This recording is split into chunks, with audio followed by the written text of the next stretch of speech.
Oui, bonjour. Donc, l'UNAFAM m'a proposé de parler de ce sujet parce que j'avais participé à l'élaboration de la recommandation il y a quelques années.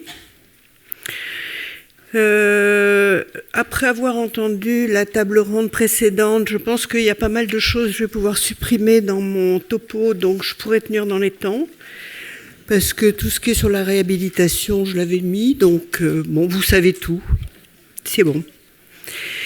Donc, la recommandation en question, on l'a appelée finalement processus d'annonce d'un diagnostic, ce qui définit immédiatement que nous avons considéré que c'était un processus et non pas un énoncé.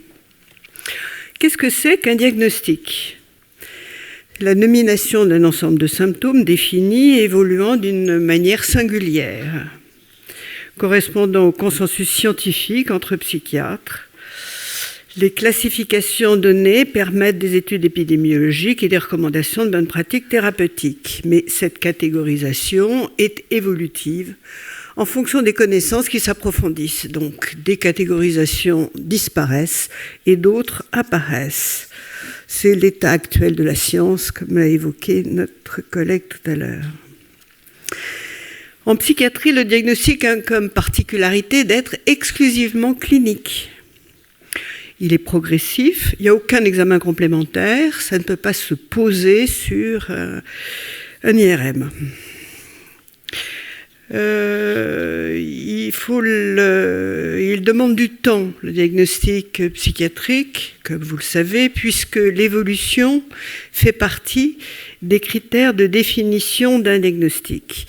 Ce diagnostic peut être modifié en cours de route.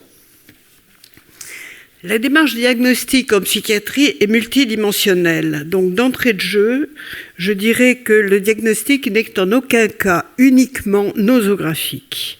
La nosographie, c'est ce que je viens de décrire, donc la classification des maladies mentales. Mais nous avons d'autres dimensions pour aboutir à un diagnostic satisfaisant. C'est l'approche psychopathologique. Elle décrit le fonctionnement psychique du patient. L'approche fonctionnelle décrit le retentissement et la conséquence des troubles dans la vie de la personne. Et enfin, l'approche contextuelle qui est centrée sur l'analyse des relations du patient avec son entourage, qu'il soit familial, professionnel, scolaire. C'est l'ensemble de la démarche qui aboutit à un diagnostic de situation qui permet de définir la maladie, mais aussi les compétences du patient et de son entourage qui serviront de levier pour les stratégies thérapeutiques. Et c'est ce qu'on appelle la part saine du patient. Dans ce processus qui est loin d'être anodin, la vigilance essentielle est requise sur le plan éthique. Et là, je renvoie à tout ce qui a été dit précédemment, du respect de l'autonomie du patient, de sa volonté, de sa dignité, la bienfaisance, etc. Bon, donc, c'est central dans l'annonce diagnostique. Un diagnostic, par exemple, ne doit jamais être utilisé pour désigner le patient dans une sorte de réification de la maladie, ce qui se faisait beaucoup avant, quand j'étais jeune. Le patient est donc un sujet qui présente une symptomatologie clinique qui évoque un diagnostic. C'est donc le patient qui est concerné au premier chef par une annonce diagnostique. Dans cette démarche, le principe éthique du serment d'Hippocrate que tous les médecins donnent, c'est primum non nocere.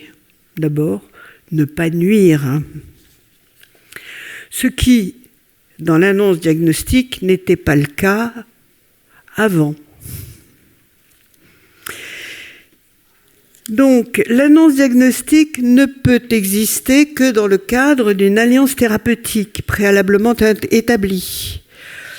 Le processus d'annonce diagnostique fait partie du processus thérapeutique et il en est une étape essentielle. Elle débute très tôt dans la relation thérapeutique par la première rencontre entre le médecin et le sujet, qui permet une expérience partagée.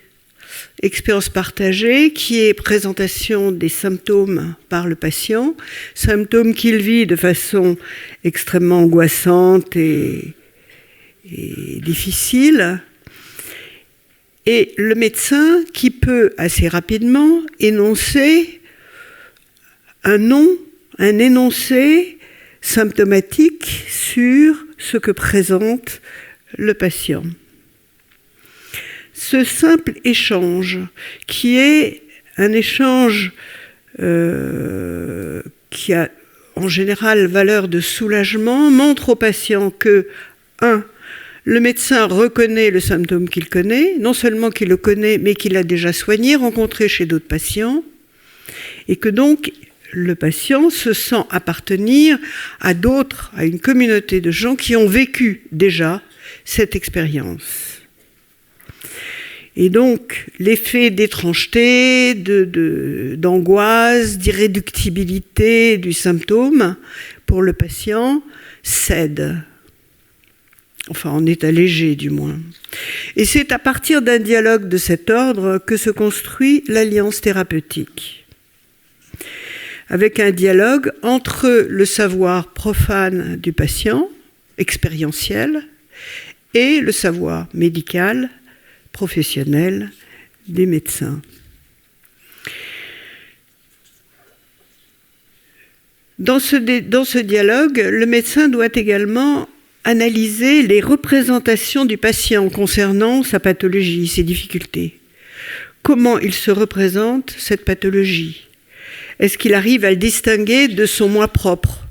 Est-ce que c'est pour lui une origine morbide ou est-ce que ça fait partie de ses difficultés intrinsèques?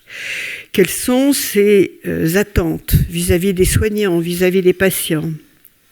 Et donc c'est à partir de ces représentations, c'est-à-dire du vécu du patient, de son expérience, des stratégies qu'il a mis en place pour réagir à cet envahissement morbide, que l'implication du patient se crée.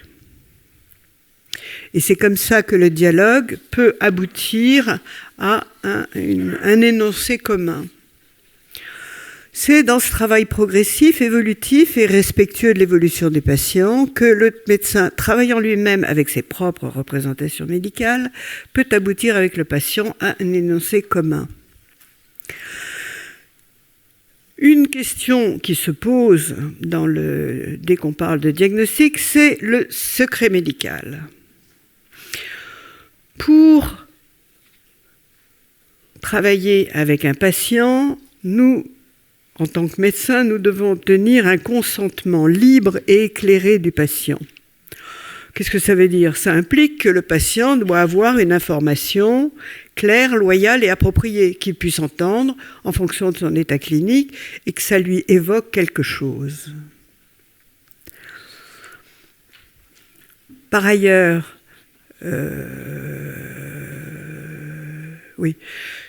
le droit au secret, c'est une règle légale qui a été établie pour protéger le patient. Or, un paradoxe montre que ce secret professionnel est utilisé à toutes les sauces et souvent à contre-exemple, que ce soit en pratique ou dans les réseaux, ou un peu partout. Donc, le secret médical ne doit pas aller contre l'intérêt du patient. Donc, le diagnostic, le processus d'annonce diagnostic présente une dimension pluriprofessionnelle, puisqu'il s'inscrit dans un parcours de soins coordonnés. Mes collègues l'ont décrit. L'accompagnement et le suivi sont aussi pluriprofessionnels. Donc le secret médical, bien évidemment, est partagé avec les gens de l'équipe pluriprofessionnelle. De la même façon, les relations avec l'entourage. Combien de fois ai-je entendu dire « mais le patient ne veut pas faire participer sa famille ». Ben oui, mais c'est pas comme ça que ça peut marcher correctement, parce que la participation de la famille ou de l'entourage est un facteur extrêmement important pour l'évolution d'un patient pour une maladie grave, et la famille est impactée au premier chef. Donc, c'est vrai que dans les préconisations de prise en charge, pour les maladies graves, schizophrénie, bipolarité, troubles de la personnalité, on préconise une alliance tripartite, patient, entourage, équipe. Et évidemment, il y a une possibilité de le faire, c'est-à-dire que lorsqu'il s'agit d'une maladie grave, le secret médical, on peut le lever. Il y a une dérogation par rapport au secret médical. Et bien évidemment, lorsqu'un patient ne souhaite pas que sa famille soit impliquée, ça fait un objectif de travail, c'est-à-dire, pourquoi ? Qu'est-ce qui se passe ? Qu'en est-il ? Quelles sont les interactions ? Quelles sont les relations ? Donc le travail sur le sujet permet habituellement de permettre de rencontrer la famille avec le patient. Puisqu'il faut quand même, si on veut rencontrer l'ensemble, il faut quand même obtenir l'accord du patient, donc travailler sur ses réticences.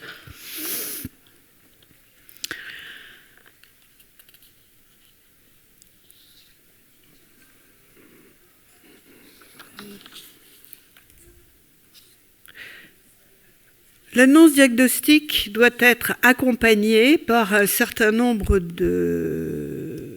d'actions et qui sont les perspectives en fait de rétablissement dont a parlé le collègue tout à l'heure. Bon, dans le même temps qu'un médecin commence à évoquer un diagnostic avec un patient, le médecin doit lui apporter des éléments de stratégie thérapeutique et lui apporter toute l'information nécessaire, d'abord sur les médicaments. Les médicaments, le patient doit connaître les effets thérapeutiques, les effets secondaires. Si le médecin ne le lui dit pas, il l'apprendra très vite sur la notice que le pharmacien lui donnera quand c'est en ambulatoire. Et de toute façon, il le sentira. Donc, il doit être informé de tout cela. Il doit être informé des conseils hygiéno-diététiques en lien avec l'état somatique, ce que je renvoie au travail des effets somatiques en psychiatrie. Quant à tous les traitements non médicamenteux doivent être abordés comme solution pour envisager un avenir. La thérapie, les psychothérapies, la réhabilitation psychosociale, les programmes d'éducation thérapeutique, les accueils et activités thérapeutiques en ambulatoire, la paire aidance. Pour les plus jeunes, l'accompagnement vers les études, vers l'emploi. Pour les adultes, en fait, ça permet, pour les familles, aussi l'existence de groupes thérapeutiques, d'éducation thérapeutique, de groupes de parents, de groupes multifamiliaux. Il y a maintenant beaucoup d'existence, de perspectives d'avenir, d'amélioration, d'espoir.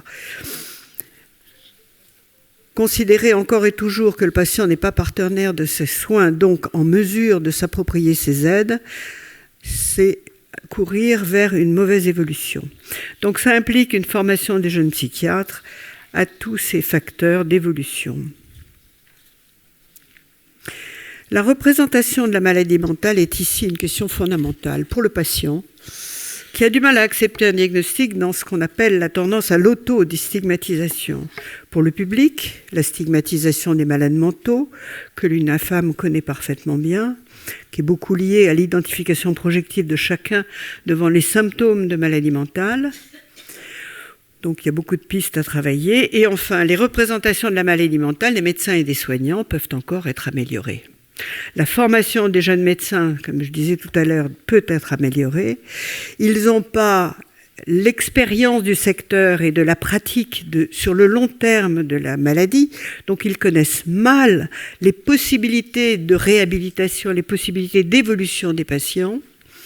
Et donc, pour les jeunes médecins, il est difficile d'établir un diagnostic qui, pour eux, est chargé de pronostics négatifs. Or, un diagnostic n'est en aucun cas un pronostic. C'est deux choses distinctes. Le pronostic dépend d'abord et avant tout du sujet, et du sujet avec ses compétences, avec ses capacités relationnelles, avec les compétences qu'il a au plan social, au plan professionnel, et tout ce qui fait qu'il est sujet. Tout ce dont vous ont parlé mes collègues auparavant. Alors pourquoi en psychiatrie c'est si difficile ? Parce que c'est effectivement un changement de paradigme en médecine qui est demandé à tous les psychiatres et qui est difficile pour les vieux comme moi. Je finis. Parce qu'en psychiatrie, il y a les soins sans consentement qui confirment le fait que le patient ne peut pas décider lui-même, qu'il y a souvent des troubles cognitifs associés aux troubles mentaux et que, en aigu, l'envahissement par le sujet de l'ensemble du processus morbide prend toute la place. Et du coup, la perception de la part saine du patient est difficile à obtenir. Donc, la formation médicale, j'y reviens, y compris dans le diagnostic, doit permettre d'apprendre au-delà du savoir-faire et savoir-être, donc être capable d'engager un dialogue singulier avec un patient, d'accepter sa propre incertitude et la complexité inhérente à ces situations qui ne peuvent jamais être réduites à des protocoles. Merci.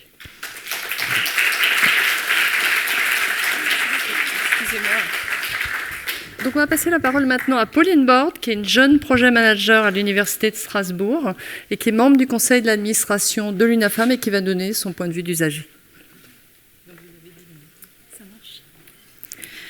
Alors bonjour à toutes et tous. Alors on m'a demandé de témoigner sur comment est-ce que j'ai appris que j'avais des troubles bipolaires.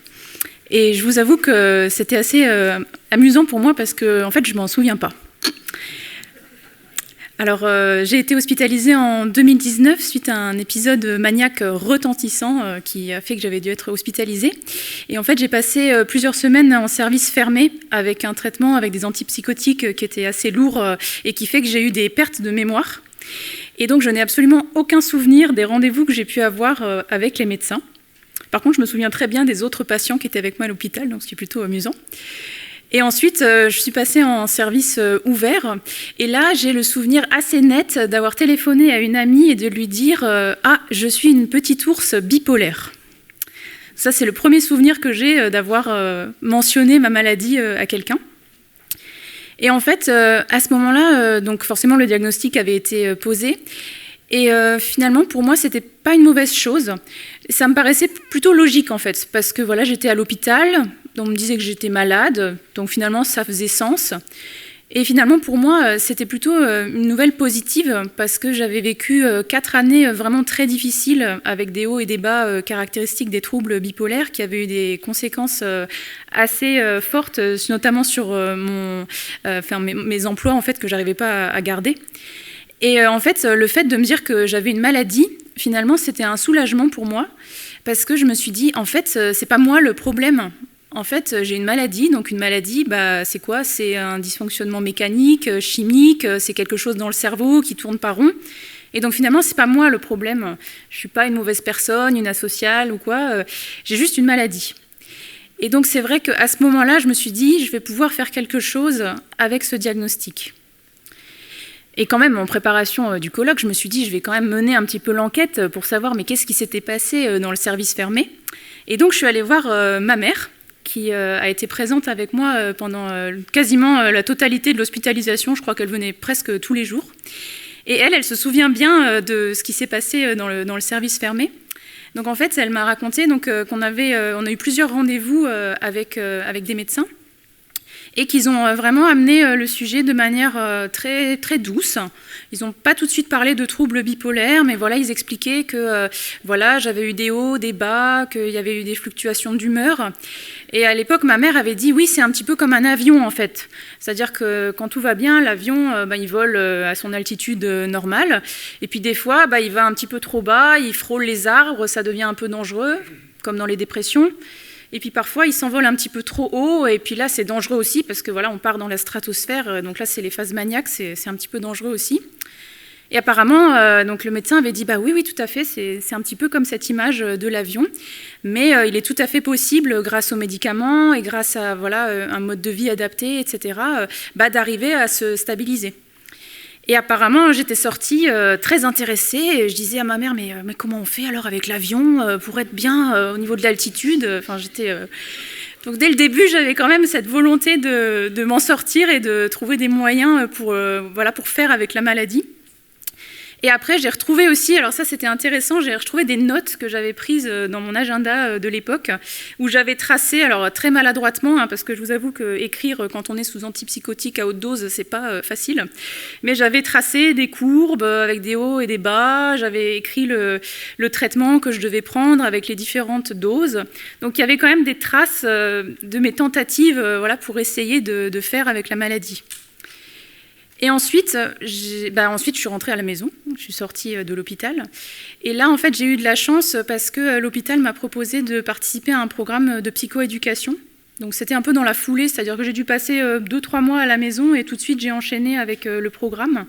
Et vraiment, ça a été super parce que ça m'a fait rencontrer d'autres personnes qui avaient la maladie, ça m'a fait comprendre plein de choses sur les troubles de l'humeur, etc., les mécanismes qui étaient mis en place. Paradoxalement, ça ne m'a pas forcément trop bien expliqué comment fonctionnaient les médicaments. Donc ça, c'est vraiment une compétence que j'ai dû acquérir par la suite en faisant un peu essai-erreur, en voyant ce qui se passait quand on baissait la dose, etc., en accord avec mon psychiatre. Et malheureusement, ma mère n'a pas tout de suite eu de suivi. C'est-à-dire que elle, on lui a dit le diagnostic, mais elle n'avait pas eu forcément de programme qui avait été recommandé par l'hôpital. À l'époque, on ne connaissait pas encore l'UNAFAM, donc si j'avais su, je pense que je lui aurais recommandé d'y aller. Mais en fait, c'est plusieurs années plus tard en fait, qu'elle a pu bénéficier d'un programme organisé par l'hôpital à destination des proches. Et en plus, il y avait mon compagnon qui était dans ce programme, donc ils y sont allés à 2. Et j'ai trouvé que c'était vraiment très enrichissant pour ma mère et pour mon compagnon, parce qu'ils ont vraiment pu être inclus dans le processus. Et je pense que ça les a beaucoup aidés. Et même par la suite, finalement, j'ai plus de crise notable. Donc je pense qu'on arrivait bien à gérer tous ensemble. Donc voilà, donc finalement, en fait, ouais, ce que je veux dire, c'est que finalement, pour moi, le diagnostic, je l'ai vraiment pris comme une clé. Et je pense que pour mes proches aussi, ça a été une clé. Après des années vraiment compliquées, on s'est dit, finalement, voilà, maintenant on sait quel est le problème, on sait un petit peu ce qui ne va pas et on va pouvoir avancer avec. Donc voilà, donc pour ma part, une expérience qui était quand même plutôt positive et qui, je pense, a sûrement contribué au fait que maintenant ça va et je mène une vie rétablie. Voilà.